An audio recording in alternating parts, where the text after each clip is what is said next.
بەڵازان هەندێک کات و هەندێک کردار هەن کە خوای گەورە تایبەت بۆ مرۆڤەکانی داناوە کە تایدا چاکی زیاتری بۆ بنووسێت وەروەها بێتەمایەوەی کە زیاتر چاکەکانمان بۆ بنووسێت یەکێک لەو کاتانەی کە خوای گەورە دیاری کردووە دە ڕۆژی یەکەمی حاجیانەکە ئەمەش گرنگی و تایبەتێکی هەیە لە ئاینی پیرۆزی ئیسلامدا بەگشتی باز لە فەزڵ و گەورەی دە ڕۆژی یەکەمی حاجیان دەکەین کە بزانین ئەو کار و کردوانە چین کە پێویستە لەو چەند ڕۆژەدا ئەنجام بدەین لە گفتوگۆ دەکەین لەو بارەی لەگەڵ بەڕێز مامۆستا محەممەد چیمەنی زانایانی مامۆستا زۆر بەخێر بێت. زۆر سپاسانەکەم زۆر سپاس بەڕێز. مامۆستا نۆمینی حاجیان واتای چی دەکەین دەگەر پێناسەیەکی بکەین و زیاتر ئاشنا بکەین ببینەرە. بەڵێ. بسم الله الرحمن الرحيم الحمد لله والصلاة والسلام على رسول الله سپاس بۆ ئێوەی بەڕێز و زۆر خۆشەویست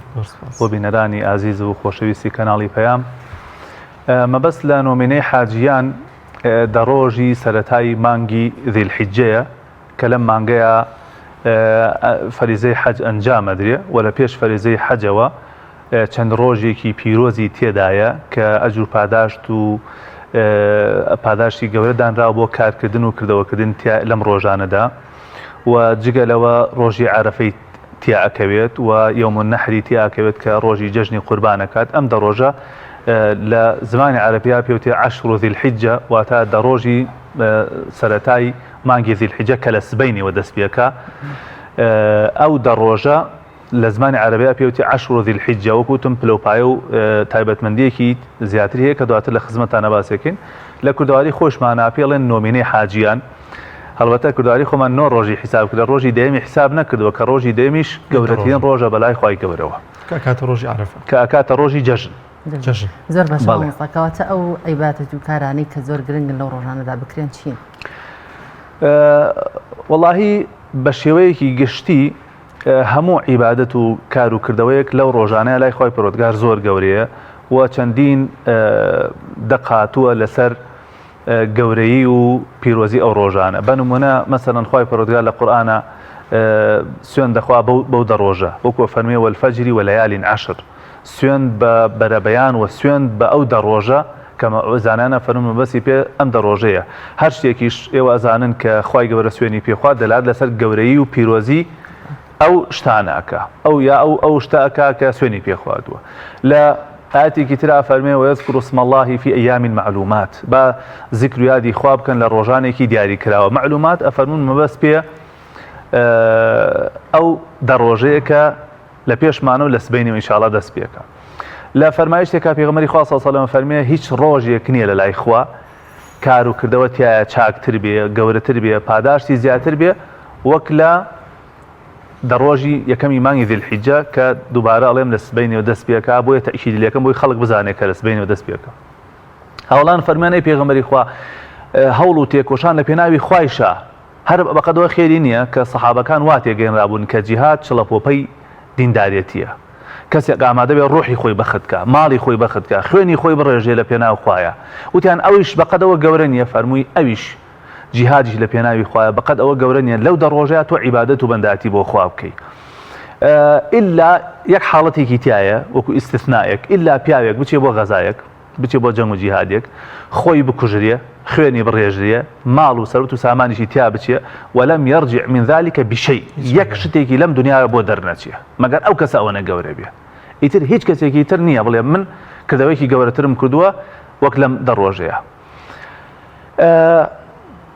ئەم دە ڕۆژە ڕۆژی هینی تایە ڕۆژی عەرەفەی تایە کە ڕۆژی لێخۆشبوونی گوناه و تاوانەکانە حاجەکان لە حەج خوای تەعالە لە هەموو گوناهەکانیان خۆشە بێ. هیچ ڕۆژێک نییە بەقەد ڕۆژی عەرەفە خوای گەورە گردنی بەندەکان لە ئاگر ئازاد بکات. مامۆستا هەندێک کەس بۆی عوزری شەرعیە وەکو ئافرەتان وەکو پیر و پەکەوتەکان بە ساڵات چوار نەخۆشەکان ناتوان بە ڕۆژوو بن. ئایا ئەتوانن بەدەم زیکرەکانیان ئەنجام بن یاخود بەدەر لە ڕۆژ و عیبادەتانە چین کە ئەو کەسانە دەتوانن بیکەن؟ بەڵێ جا لەگەڵ ئەوەیە من هەندێک شتی تریشی پێوە ئەپێچم بۆی فکرەکە کامل بێ. پێغەمبەری خوا صلی الله علیه و سلم ئەفەرمێ باشترین ئەفەرمێ کردەوەکردن لەم دە ڕۆژەیە کردەوەی چاک العەمەل الصالح کردەوەی چاک لەم ڕۆژەیە پاداشەکەی ئاوای عەمەلی صالحیش هەموو کار و کردەوەیەکی چاکەگرێتەوە. ئێستا ئەم بەرنامەی کە ئێوە ڕێنمایی خەڵکەکەن و ئامۆژگاری خەڵکەکەن و ڕێ بە خەڵک پیشاندەما عەمەلی صالحە نوێژ عەمەلی صالحە ڕۆژوو عەمەلی صالحە مەسەلەن زیکر و یادی خوا عەمەلی صالحە لەو شتا گرنگانەی کە ئەکرێ من پێم باشە یعنی هەموو کەسێ لە ئاسی خۆی بەنامە ڕێژەیەکی بۆ بکە بڵێ ئەمە دەرفەتی عمرە ڕەنگە ساڵێکی تر بۆم نەکری ئەم دەرفەتە بقۆزمەوە ئێستا من لە بەردەم 10 ڕۆژی زۆر پیرۆزام چی بکەم تایە هەر کەسێ با بۆ خۆی بەرنامەیەک دابنە ئەکرێ بۆ نمونە پیاوێک بڵێ من پابەندی نوێژە جەماعەتەکانە بم مەسەن ڕۆژانە هەندێک قورئان خوێنم ڕۆژانە هەندێک زیکرەکەم جا ئەو کەسانیش کە ئەو ئافرەتانیش کە ناتوانن مەسەن هەندێک عیبادەتیان لێ قەدەغا کرێ بۆ عوزرێکی شەرعیەوە بۆ نمونە نوێژکردن ئەتوانن زیکری خوا بکەن بەڵام مامۆستا زۆر جار باس لەوە دەکەن کە خانمان ناتوانن زیکرەکانیش ئەنجام بدەن ئەمە تا چەند ڕاستە هیچ بەڵگەیەکی لەسەر نیە ئافرەتان حتا ئەتوان قورئانیش بخوێنن لە ڕێگەی مۆبایلەوەتان قورئانیش بخوێنن ئەتوانن دوعا بکەن ئەتوانن زیکر بکەن زیکر پێویستی بە دەستنوێژ نییە پێویستی بە ڕووکردن قیبلە نییە پێویستی بە دانیشتن نییە بە ڕاکشانەوە بە ئیشکردنەوە بەدەم کاروباری ناوماڵەوە ئەتوانی خۆ سەرقاڵکی بە زیکر و یادی خواوە ئەکرێ خەڵکێک بەرنامە ڕێژی هەبێ بە هەندێ بەخشین و سەدەقەی هەبێ لەم مانگەیە لەم بەرە جەژنانەیە کۆمەڵی خەڵک دڵخۆش بکە ئەگەر کەسێک بە ڕۆژوو بێ پێغەمبەری خوا صلی الله علیه و سلم هەر نوع ڕۆژەکە بە ڕۆژوو بووە جگە لە ڕۆژی جەژن نەبێ و ئەگەر کەسێ ئەتوانێت تەنها ڕۆژوی عەرەفە بگرێت کە پێغەمبەری خوا فەرمێ گوناهی 2 ساڵ ئەشوەرێت پێویستم باسی ئەو کەم پێغەمبەری خوا صلی الله علیه و سلم ئەو دە ڕۆژی چۆن بەڕێ کردووە چۆن سنەتەکانی ئەنجام داوە وەڵای جا ئەگەر پێغەمبەری خوا صلی الله علیه و سلم بە ئێمە بفەرمێ باشترین کردەوە ئەوەیە کە تۆ لەو دە ڕۆژەیە بیکەی حتمەن خۆی کاری زۆری تێدا ئەنجام داوە لەوانە کە پێغەمبەری خوا صلی الله علیه و سلم ئەو هەر بە تەبیعەت هەموو کاتێ زیکری خوای کردووە لەو دە ڕۆژەیشا زیاتر و هەمیشە نوێژەکانی بە جەماعەت کردووە و هەمیشە گرنگی بە قورئان داوە دواتر حەدیث هاتووە خێزانەکانی گێڕنەوە فەرمون ئەو ڕۆژە هەر نوع ڕۆژەکە بە ڕۆژوە بوو خۆ ئەگەر کەسێ نەتوانێت ئەو نوع ڕۆژە بگرێت تەنها ڕۆژی عەرەفە ئەتوانێ بگرێت کە پێغەمبەری خوا فەرمێ ئومێدم وایە لە لای خوا گوناهی 2 ساڵ بشوەرێتەوە ئەم ساڵی کە کردووتەوە ڕابردووە ساڵێکی داهاتوش کە دێت هەڵبەتە مەبەست لەو گوناهانە قەتڵ و مەسەلەن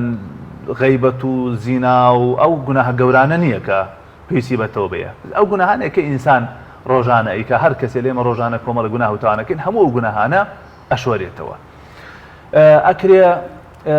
کەسێک مەسەلەن بەعزێ فەقیر و هەژار بەسەر بکاتەوە خواردن بۆ ماڵێکی هەژار بکڕێ یعنی عیبادەت وەکو ئیبن تەیمیە فەرمیە ناوێکە هەموو ئەو شتانە ئەگرێتەوە کە خوا پێی خۆشە و لێ ڕازیە چی خوا پێی خۆشە عیبادەتە چی خوا لێ ڕازی عیبادەتە تۆ چیت پێکرێت زیاتر ئەوە بکە مەسەڵەن کەسێک حەزەکە زیاتر بە ڕۆژوو بێ با بە ڕۆژوو بێ کەسێک حەزەکە زیاتر زیکر بکە با زیکر بکە هەندێک قورئان خوێنین دانێ لەو ڕۆژەیە بۆ نمونە هەندێک دوعا دانێ لەو ڕۆژەیە ئەکرێ خلاصە ناکرێ مسلمان ئەم دە ڕۆژە پیرۆزە لە بەردەما بێ هیچ بەرنامەیەکی تیا بەڵام مامۆستا هەندێک کەس ڕەئی وایە ئەڵێ کە نەتوانم ئەو نۆمینەی حاجیان ئەو نۆ ڕۆژە بگرم عەرەفەش ناگرێت کەواتە عەرەفەش بۆ خۆ خێرێکی تایبەتی و دەرفەتە گەورەکە لە عەرەفەیە طبعاً ڕۆژوو بە شێوەیەکی گشتی لە حەدیث هاتووە فەرمێ ڕۆژوو بۆ منەوە بەس خۆ مەزانم چۆن پاداشتێ دەمەوە لە حەدیث هاتووە فەرمێ 1 ڕۆژ بە ڕۆژوو بوون 7 ساڵ لە دۆزەخ دوور تەخاتەوە بەڵام بە تایبەت عەرەفە ئەیتر ئەوە دەرفەتێکە پێم وانێ کەس نەتوانێت بڵێ مەگەر نەخۆش بێ یان عوزرێکی بگینا جاری وایەمە هەر بە تەبیعەتە تا سەعات 2 نان هەر ناخۆی لەبەرەوە دەرفەتێکی زۆر گەورەیە تۆ بەتەنها 1 ڕۆژ گوناهی 2 ساڵت بشوەرێتەوە وڵاهی مەگەر هەر کەسێک بێدەسەڵات و بێتەماح بێ ئەگینا ڕۆژێک بە ڕۆژوو بن هی وایە هەر بۆ خۆلهاوازکردن و ڕژیمکردن چەند ڕۆژ هەر ناخوا ئەوسا هەر لەبارەی ئەم دە ڕۆژەوە ئیبن تەیمیە دەفەرمێت کە ئەم دە ڕۆژە زۆر چاکترە لە ڕۆژی کۆتایی مانگی پیرۆزی ڕەمەزان و دە شەوەکەی مانگی پیرۆزی ڕەمەزانیش چاکترە لە تەواوی شەوەکانی دیکە ئەمە لەسەر چ بنەمایەک ئەمەی ڕاگەیاندووە بەڵێ لە یەکێک لە قسەکانی فەرمێ وەکو ڕۆژەکانی ئەم مانگە لە لای خوا زۆر گەورەترن چونکە پێغەمبەری خوا صلی الله علیه و سلم بەڕەهایی ئەفەرمێ هیچ ڕۆژێک نییە لە ساڵە ئیتر رمضان غير رمضان فەرمێ ما من أيام العمل الصالح فيهن أحب إلى الله من هذه الأيام هیچ ڕۆژێک نییە بەڵام شەوەکانی ڕەمەزان لەبەرەوەی کە ئاەتی لە سەلاتە خوارە و لەیلەتول القەدری تایە ناتوانانی بڵێ لەم شەوانە پیرۆزترە بەڵام ڕۆژەکانی ئەمە حەدیثی لە سەلاتە فەرمێ لە هەموو ڕۆژەکانی ساڵ چاکترە و بەنداتی تیا باش نانەوەیش هەر بۆی عەرەفەوە بێ کە تایەت عەرەفە هۆکارەکەی ئەوەی یاخود هۆکارەکەی ئەوەیە کە لە چەند ڕۆژێکدا بۆ نمونە لە ڕۆژی یەکەمی نۆمینەی حاجیان هەر بۆ زمانە قسە بکەین کە خوای گەورە لە ئادەم خۆش بوو کە بەوەی میوەقەدەغەکرا گرنگی ئەم هۆکارەکەی ئەم گرنگی ئەم ڕۆژانە یاخود هۆکارەکەی بۆ چیە گەڕێن هۆکارەکەی ئەوەی ابن حەجەر فەرمێ ئومەهاتی عیبادەت لەم ڕۆژانەیە کۆ بێتەوە یعنی هەرچی کردەوەیە لەم ڕۆژانەیە کەسە تۆ دیقەت بدە لەم ڕۆژانەیە خەڵک زۆرترین زیکرەکە لەم ڕۆژانەیە حەجە کرێ لەم ڕۆژانەیە قوربانیە کرێ لەم ڕۆژانەیە سەدەقە ئەکرێ لەم ڕۆژانەی خەڵک بە ڕۆژوو ئەبێ ها هەرچی عیبادەت هەیە لەم ڕۆژانەیە هەمووی بە یەکات ئێستا حەج لەم کاتیانە بێ ناکرێ ها قوربانی لەم کاتیانە بێ ناکرێ بەڵام تۆ